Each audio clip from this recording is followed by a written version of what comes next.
why property? Property is a tangible asset. You can see it, touch it, feel it, drive by it on the weekend. Many people feel comfortable with property because parents have invested in property and they've seen how much their mum and dad's property has grown in value.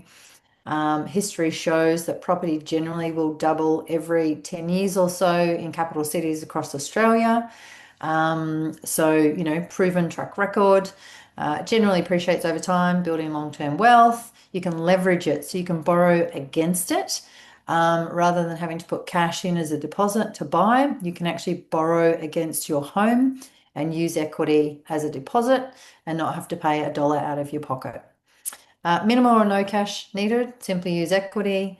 Property offers tax advantages. So there's depreciation, negative gearing, and deductions that you can claim on a property as an investment property. It is a proven hedge against inflation. So rents and values of property typically rise as costs do. Banks see property as low risk asset. So if you think about borrowing to buy property, the bank usually will allow you to release up to 80% of the equity. So the equity is the difference in the value of your home to your mortgage. So if the home's worth $1 million and you've got a mortgage of 500, you've got $500,000 worth of equity. The bank will allow you to borrow 80% of that 500,000. Some banks will give you 90%. So they will allow you to release that to use to invest.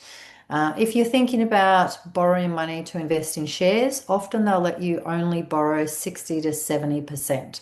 So in the eyes of the bank, property is a safer bet. So they'll release more equity for you to invest in property than what they will in shares, interestingly. Multiple exit strategies, so you can sell it, you can refinance it and pull money out, you can rent short term. You can diversify with property, so you could invest in residential, it might be commercial, you could look at regional, you can invest in the big cities. Real estate allows forced growth, so you can add value to it. You could do some renovations, you can upgrade, you could develop it, you could even subdivide it, split a big block into 2 blocks and sell 1 block off, pay down your home loan. Provides passive income for life. So if you're buying the right kind of property, you can actually create passive income, which you can then live off in retirement. Australia has a population growth that is very strong. So we have many immigrants coming to the country, which is driving up prices because the more people that want it, the higher the price. If you imagine this was the last pen in the world, how much would you pay for it?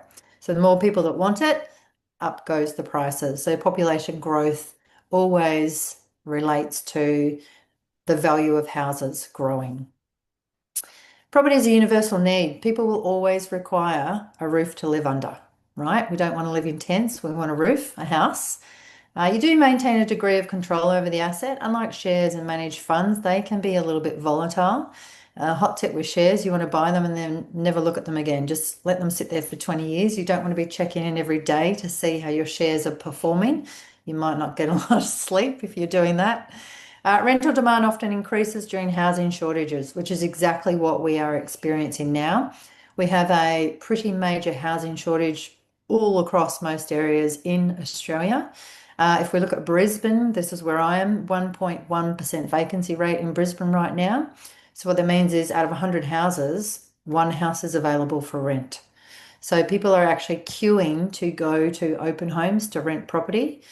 And many people aren't moving at the moment because they know there's not much to move to.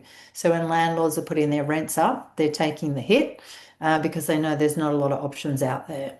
Some areas in Perth that we're investing our clients in are around 0.25% vacancy rate. That means there's a quarter of a house available out of every 100 houses right now. So literally nothing.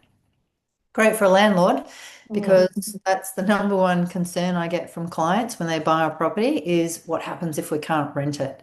Not really concerned right now because everything's been rented before it's actually been finished building. And if your tenant gives notice, a new tenant has signed a lease very, very quickly. So that's great news for investors. And historically, property has been one of the most consistent wealth creators across generations.